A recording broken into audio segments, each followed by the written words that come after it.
Check out my 5 best basic bicep exercises. Let's go.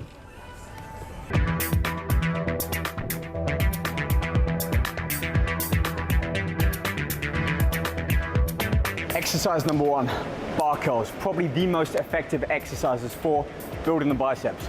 With this, you want to ensure that your wrists, elbow, and shoulders are all kept in alignment. So don't go too wide or narrow.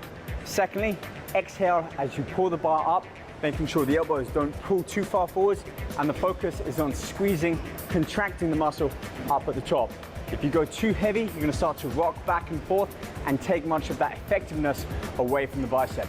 As far as sets, I like to warm up 1 or 2 sets, then 2 to 3 heavier sets, working down from 12, 10, and 8 repetitions. Slow, controlled, and all of that emphasis on really squeezing the muscle when the bar is up at the top.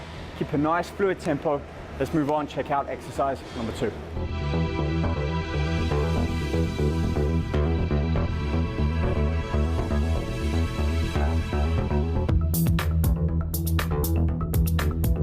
Okay, exercise number 2, seated dumbbell curls. This is a great exercise for targeting the longer outer bicep head as opposed to when you have the elbows inwards on a bench or supporting for that short head. So with this one, tons of variations. You can add a rotation in, perform single arm, or like with me, both arms together, slight rotation in, pulls in much of the forearm and adds a nice little peak at the top. Final point in this one, don't go too heavy. Focus on your form, remain upright, and if you are on an incline bench, you can always play around with the incline of the bench.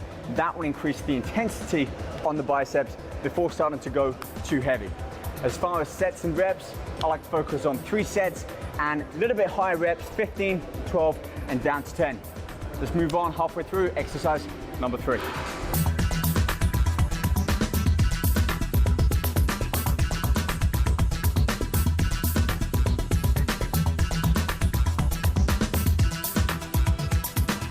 This exercise, a single arm concentration curl, is ideal for working the short head of the bicep.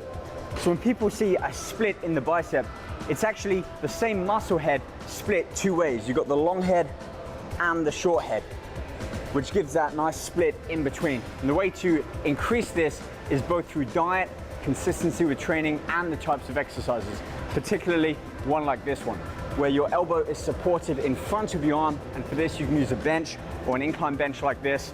Support the back of your arm firmly against the bench and allow a full length of the bicep without letting the weight or the forearm touch down.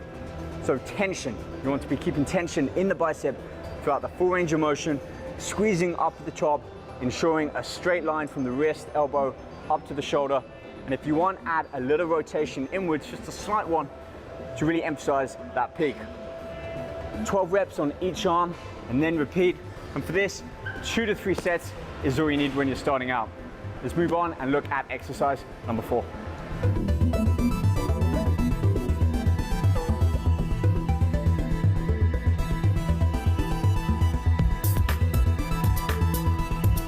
This is another great exercise for the inner bicep head, that short muscle, as opposed to the long head when your elbows are more at the side.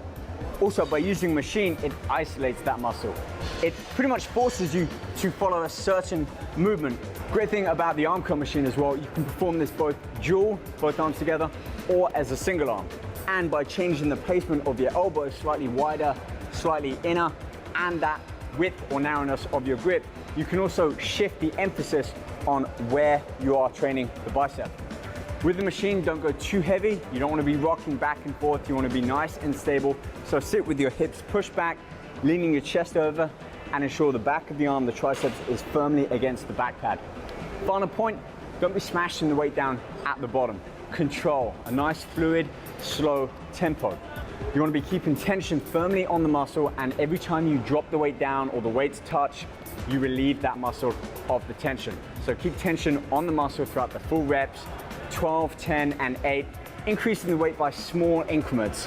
A couple of kilos or a few pounds every set, providing you can comfortably achieve those reps, 12, 10, and 8. All right, let's move on. Have a look at our 5th and final bicep exercise.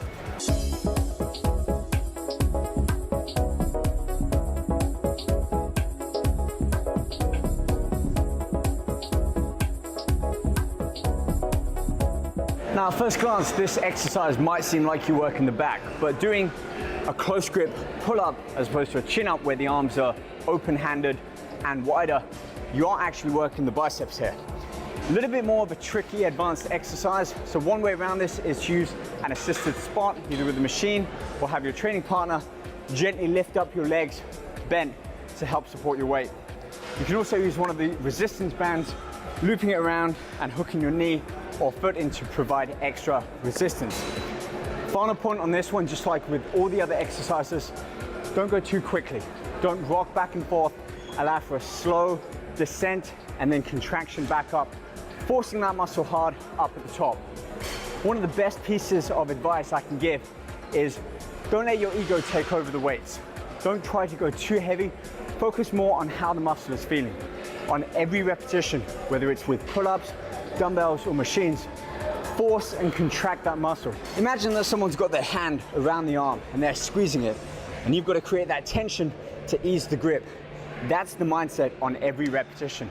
And if you start off performing exercises this way, it won't be too long before you're stepping up the advancements, progressing both with weights and seeing a real noticeable difference in your physique. Alright guys, that wraps up the end of today's video showing 5 basic bicep exercises. Hope you've enjoyed it and learned maybe 1 or 2 extra things. If you liked the video, comment and subscribe to my channel. And don't forget to check out fitnessdealnews.com.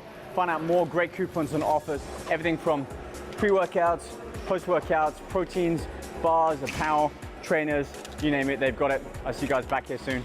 Take care.